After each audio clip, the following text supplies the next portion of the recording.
Bonjour à tous et bienvenue à ce webinaire organisé par la société Greatech, webinaire du jour qui va porter sur le Power Pack pour Revit. Donc le Power Pack c'est une série de fonctionnalités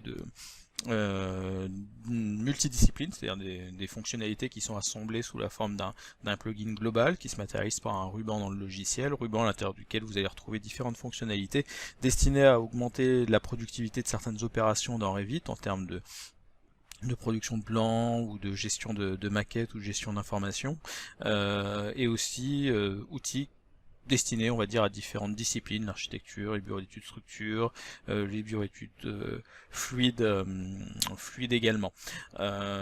Aujourd'hui, on va se centrer, ce que je vous propose plus spécifiquement sur le volet structure, donc au travers on va dire du volet structure du Power Pack qui comporte un onglet dans Revit très spécifique qui va centraliser toutes les commandes dédiées à la manipulation des armatures. Donc on a organisé différents webinaires autour de différentes problématiques adressées par nos outils, et aujourd'hui plus spécifiquement vous allez pouvoir voir les fonctionnalités que l'on propose qui sont destinées à manipuler les armatures, plus particulièrement à les découper, puisque dans Revit, on va dire qu'un peu comme tout type d'objet, les objets peuvent avoir des grandes dimensions, voire des dimensions infinies, hein. C'est le cas d'un mur, d'ailleurs on peut le tracer d'un point à un autre sans le subdiviser par exemple par rapport à un linéaire maximum d'un jour de coulage autorisé. Ça reste des opérations qui doivent être faites dans un deuxième temps. Dans le même esprit,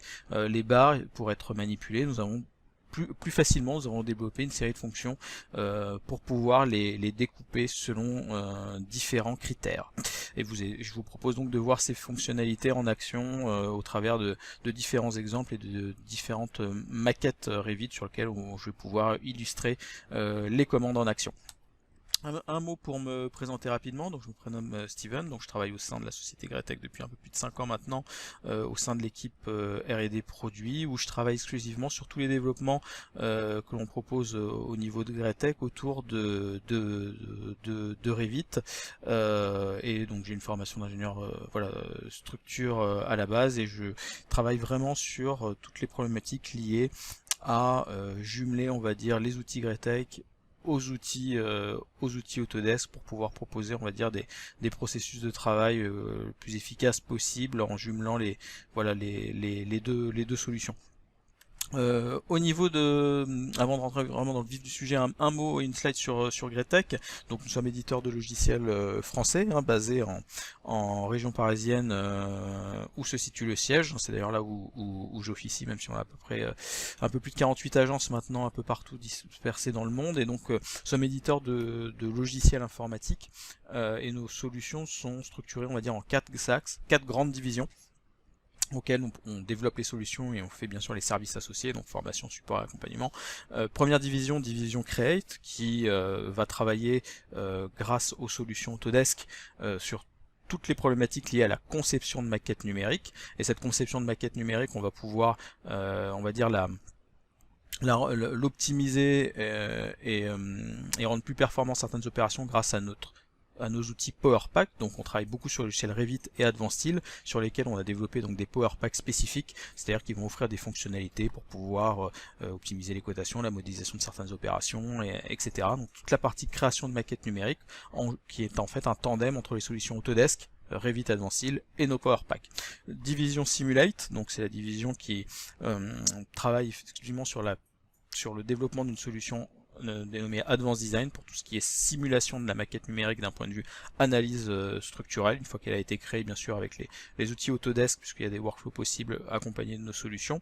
Nous avons une troisième division qui est la division Fabricate, destinée à automatiser les processus de fabrication aussi bien pour les éléments d'armature des structures béton armées, avec une solution qui s'appelle Advanced Workshop, Arma+, et la partie structure métallique avec cette solution qui s'appelle Advanced Workshop. Donc Arma+, qui est une solution aussi développé en France dans une agence à Nantes, mais proposé bien sûr de façon internationale. Et dernière division, division Manage, destinée à traiter effectivement toutes les problématiques liées à la collaboration et la gestion documentaire sur la partie Work in Progress, pour pouvoir aider justement les agences qui le souhaitent à automatiser toutes les opérations de publication vers ce qu'on appelle la partie CDE, Command Data Environnement, et aussi optimiser toutes les opérations nécessaires à une agence pour pouvoir rentrer dans le cadre de la norme ISO 19650, donc la fameuse norme BIM dont vous avez entendu parler, dans le 4 grandes divisions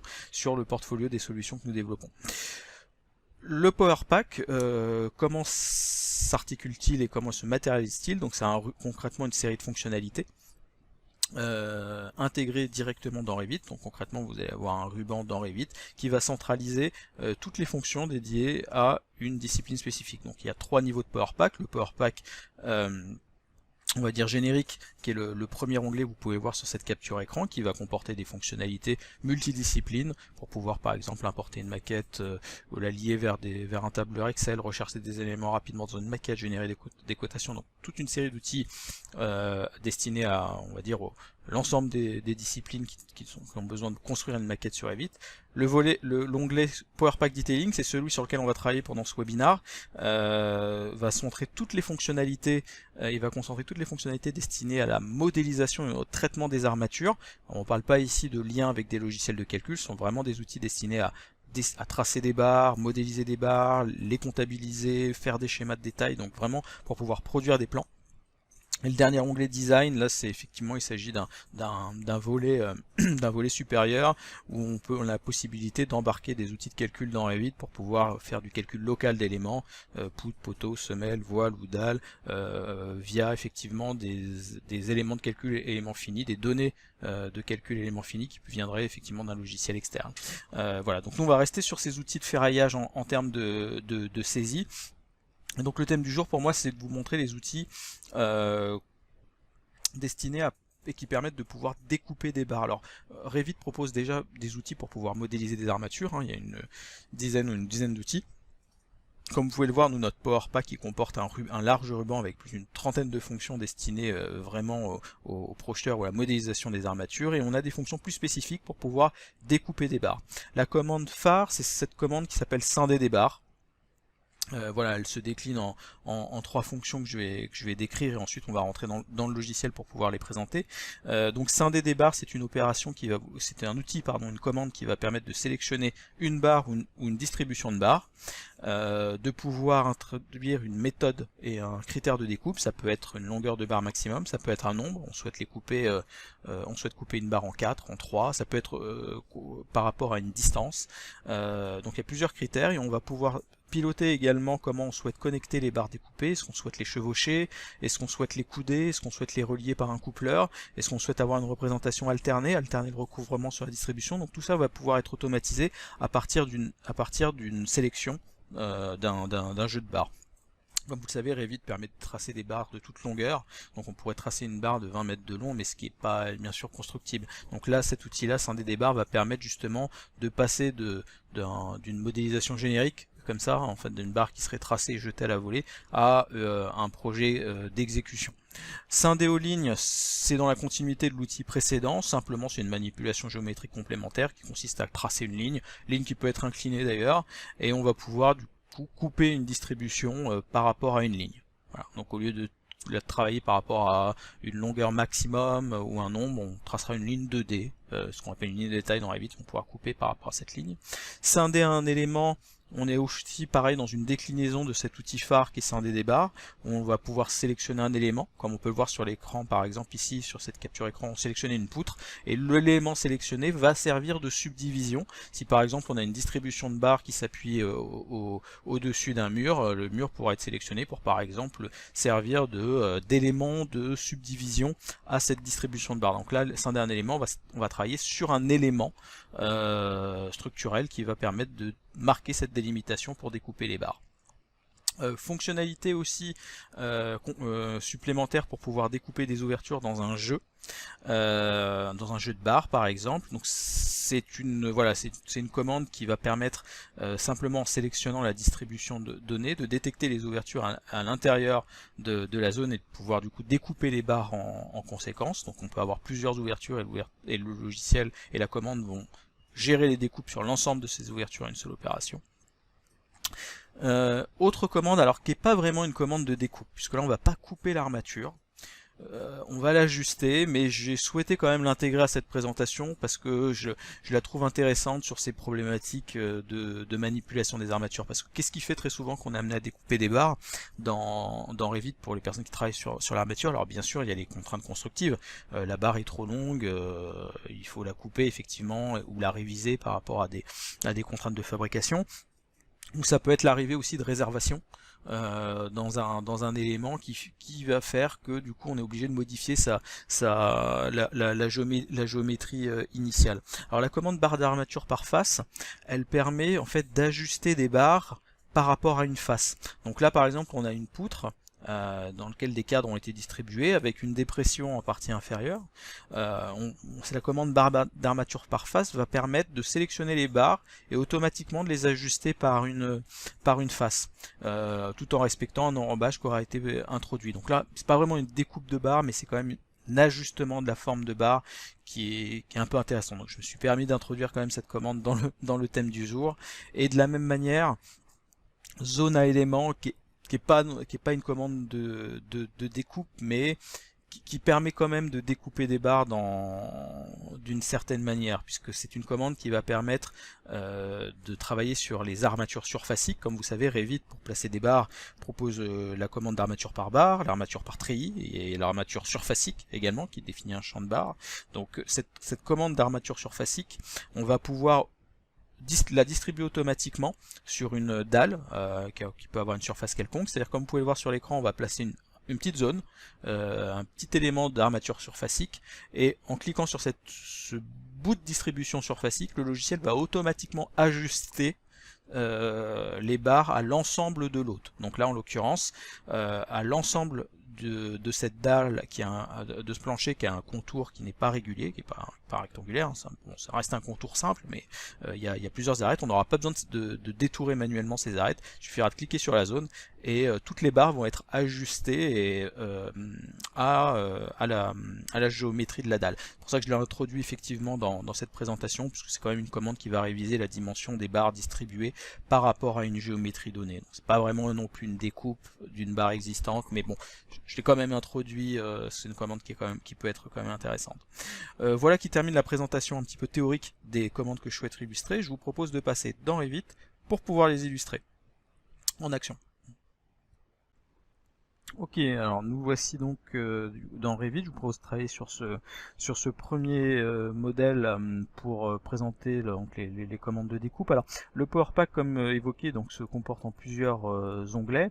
Donc là on va travailler effectivement sur cet onglet Power Pack Detailing qui va centraliser et concentrer toutes les commandes dédiées à l'armature, et commande phare scinder des barres. Donc pour ça on va alors je vais ici fermer la vue 3D. Je vais vous proposer d'ouvrir cette vue en plan qu'on va mettre côte à côte avec une fenêtre 3D. Donc on a jeté effectivement sur ce modèle pour les besoins de la présentation différentes distributions de barres, et je vais commencer effectivement par présenter donc du coup cet outil scinder des barres qui va être simple dans l'esprit de fonctionnement, hein, même s'il va offrir beaucoup de possibilités.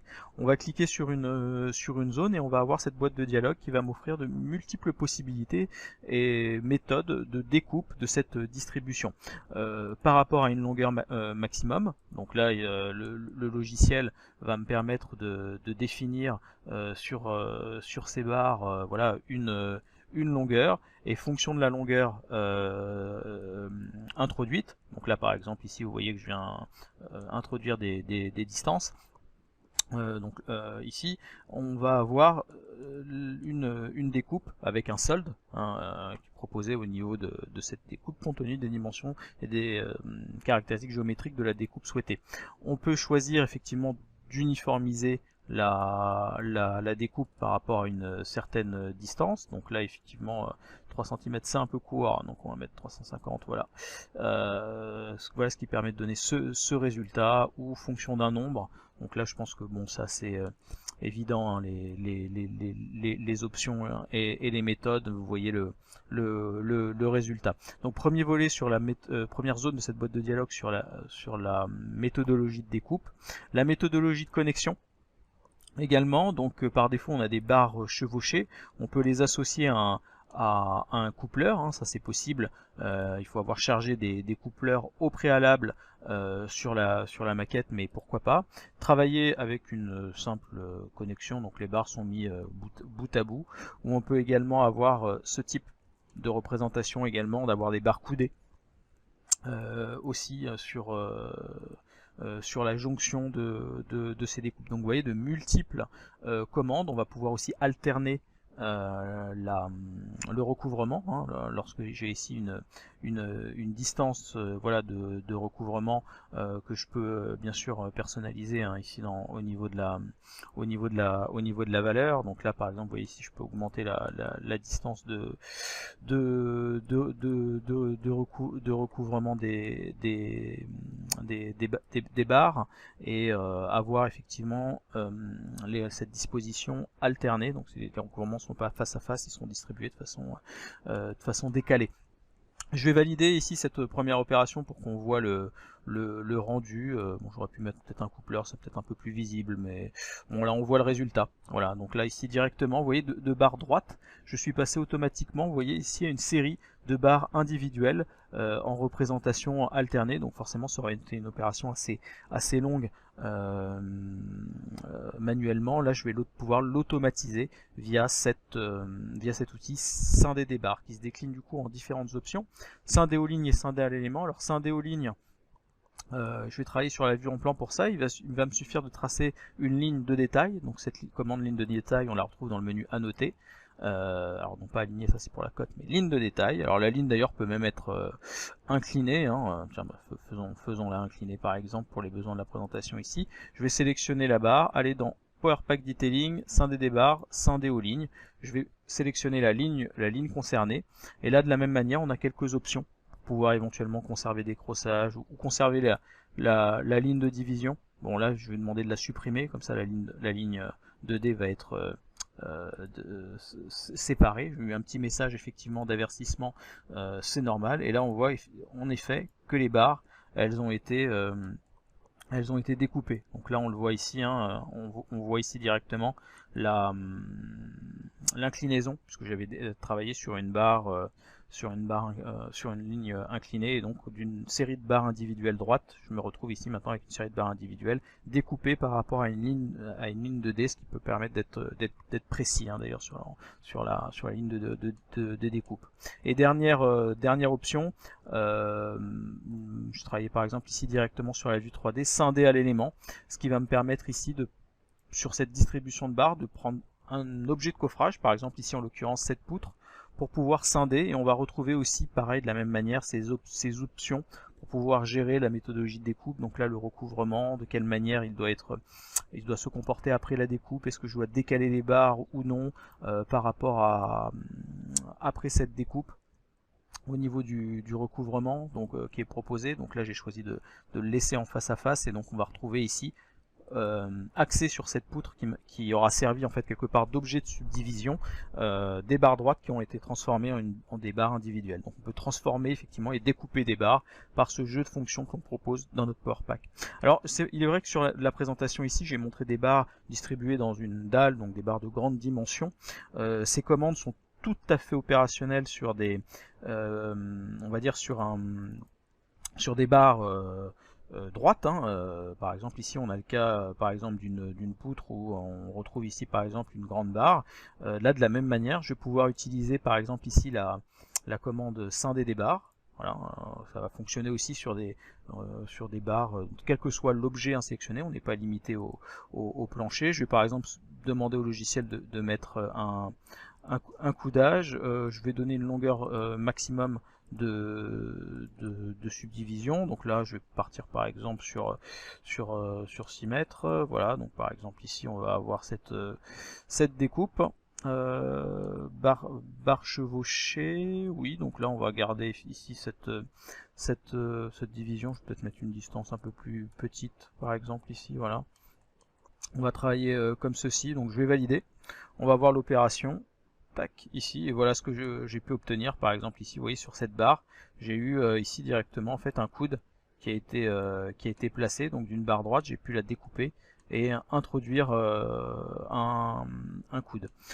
Si je reviens en arrière sur mon résultat, la commande scinder des barres ici, si je viens piquer par exemple cette barre ici, je vais pouvoir demander par exemple aussi pourquoi pas de la couper selon un nombre donné, avec par exemple le même type de subdivision. Là on va voir voilà, le résultat. Voilà, ici on a directement la barre aussi pareil qui peut être coudée. Alors on peut après manuellement venir ajuster le coude. Bon, ça c'est des commandes sont des commandes Revit hein, natives. Je vous propose de travailler sur un autre modèle, par exemple celui-ci, pour vous montrer qu'il est également possible de couper des jeux de barres, puisqu'une barre distribuée appartient à une notion de jeu.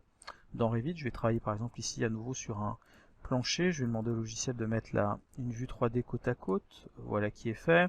On va utiliser aussi le Power Pack sur une fonction de visibilité, vous voyez qui est très rapide, qui va me permettre de visualiser ces barres en 3D. Alors, ici, les barres distribuées font partie dans une notion d'ensemble, hein. C'est une notion de jeu d'armature dans Revit, on la retrouve ici, hein. D'ailleurs c'est marqué jeu d'armature. Je vais ici, hop, prolonger, alors je vais faire quelque chose d'assez rapide, hein. Je vais prolonger la distribution, et on peut voir qu'on a en effet du coup ces barres qui viennent traverser en fait ici les vides de mon projet. Nous proposons pour ça une commande qui s'appelle découper des jeux d'armature dans notre Power Pack. Donc on va pouvoir en fait découper des ouvertures dans un jeu. Donc ça c'est assez simple, il suffit de sélectionner le jeu concerné et automatiquement, même s'il y a plusieurs ouvertures à l'intérieur de ce jeu, le Power Pack va les détecter entièrement et va proposer ici, vous voyez, de découper cette série de barres droites en une série de jeux de barres distribués et ajustés par rapport aux ouvertures. Donc ça aussi, ça peut être très intéressant pour, dans une approche on va dire de dessin et de tracé pur, de quelque part jeter ces barres dans un modèle et ensuite les ajuster. Alors, je termine par donc voilà en fait ainsi pour les commandes vraiment de découpe pure des barres, c'est-à-dire que concrètement on a des barres plus longues qu'on découpe sur des barres droites. D'ailleurs cette même commande pourrait fonctionner ici sur des poutres, hein, comme on a pu le voir sur les petits aperçus de l'outil d'aide. Donc là on est sur des commandes vraiment où on coupe physiquement une barre. Je souhaitais intégrer dans cette présentation deux autres outils, vous voyez, qui font partie du même jeu de commande ici, zone à éléments et barre d'armature par face.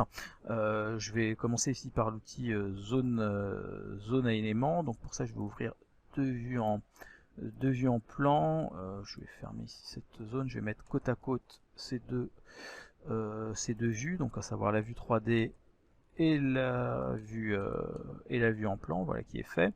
Et je vais utiliser ici cette fois-ci une autre typologie d'armature qui sont les armatures surfaciques dans Revit, hein. Les armatures de surface, ce sont des champs de barres distribués par rapport à une surface. Donc là je vais sélectionner ma dalle, dessiner en fait une zone, voilà, pour indiquer dans le logiciel que je souhaite positionner une surface de barre dont les caractéristiques et les diamètres peuvent être bien sûr ajustés et modifiés dans la fenêtre de propriété.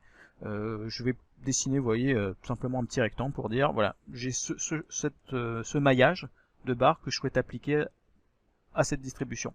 Comment je devrais procéder en temps normal? Je devrais, a priori sur la dalle, en détourer le contour. La commande du Power Pack qui s'appelle zone à éléments va permettre en fait automatiquement de distribuer une portion d'un maillage de barre et de l'ajuster automatiquement à une dalle polygonale ici. Alors même si le contour n'est pas complexe, on n'aura pas besoin de détourer et les barres vont être coupées, ajustées, en fait la surface va être ajustée par rapport à l'autre. J'ai pas besoin de sélectionner l'autre, d'ailleurs il le détecte automatiquement puisqu'une barre appartient forcément à un autre. Et la distribution, vous voyez ici, on la voit, elle a été en fait modélisée automatiquement à partir d'une simple esquisse. Donc vous voyez c'est très rapide en modélisation, on dessine juste un petit bout d'une zone de champ de barre, on la sélectionne et automatiquement elle est propagée sur l'autre dans son intégralité. Et ensuite après on peut bien sûr compléter le ferrage avec des aciers complémentaires comme on est souvent amené à le faire dans le projet. Mais c'est une commande voilà, de découpe et d'ajustement automatiquement à une zone. Donc pour ça que je l'ai intégré quand même à cette présentation, même si on ne vient pas couper des barres existantes dans un projet, c'est plus une commande de création que de modification. Dans le même esprit, une dernière commande, tiens, je vais rester sur cette poutre, pourquoi pas, va être la commande de barre d'armature par face. Pour les besoins de la présentation ici, je vais intégrer, tiens, je vais peut-être ouvrir une vue, on va aller peut-être dans la vue 3D ici, je vais ouvrir voilà, par exemple la vue 3D de cette poutre, ce sera plus facile pour travailler. Je vais prendre la commande d'ouverture par face pour simuler par exemple l'intégration d'une dépression sur la partie inférieure de ma zone de poutre. Voilà qui est fait ici. Donc d'ailleurs on pourrait utiliser la commande scinder des barres ici pour scinder ces grandes barres à l'intérieur. Moi je vais travailler sur les cadres ici par cette zone. Alors je vais l'ajuster un petit peu pour qu'elle couvre mon jeu de barres distribué. J'ai pu voir effectivement par sélection qu'il s'agit de ces trois cadres là, mais on a à l'intérieur des étriers également. Donc le Power Pack ici propose cette commande qui s'appelle barre d'armature par face. C'est une commande qui va permettre d'ajuster le façonnage de la barre par rapport à une face. Donc on peut travailler sur un ensemble de barres, hein. On n'est pas obligé de sélectionner les barres une à une ici. Je vais valider cette sélection de barres et je vais sélectionner ici la face inférieure de cette dépression et automatiquement, vous avez pu voir ici, les cadres et les étriers intérieurs ont été ajustés. Donc je remonte ici, hein, entre l'avant et l'après, vous voyez par rapport à la sélection, on a pu automatiquement, alors là pareil on n'a pas découpé les barres, mais on les a automatiquement ajustés tout en respectant ici un certain enrobage. Donc ça aussi pareil, ça peut être une commande intéressante pour éviter à étirer des barres manuellement, et surtout lorsque vous voyez on a ici un assemblage de barres, hein, puisqu'on a le cadre extérieur et deux aciers effectivement à l'intérieur, on a pu manipuler cet ensemble, ce système de barres, dans une seule opération de manière homogène. Donc ça c'est la commande barre d'armature, qui encore une fois, je fais une petite exception à la règle, n'est pas une commande de découpe vraiment de l'armature, mais qui va quand même permettre de l'ajuster. Voilà qui termine ma présentation. Je vais revenir, enfin du moins des fonctionnalités dédiées à la manipulation des barres, ajustement et découpe. Je vais revenir à la présentation générale.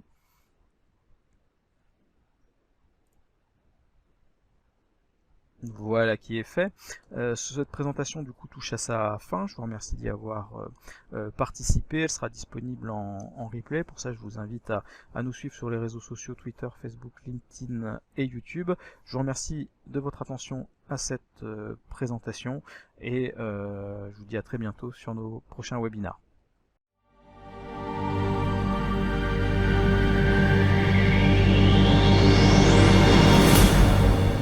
Greatech.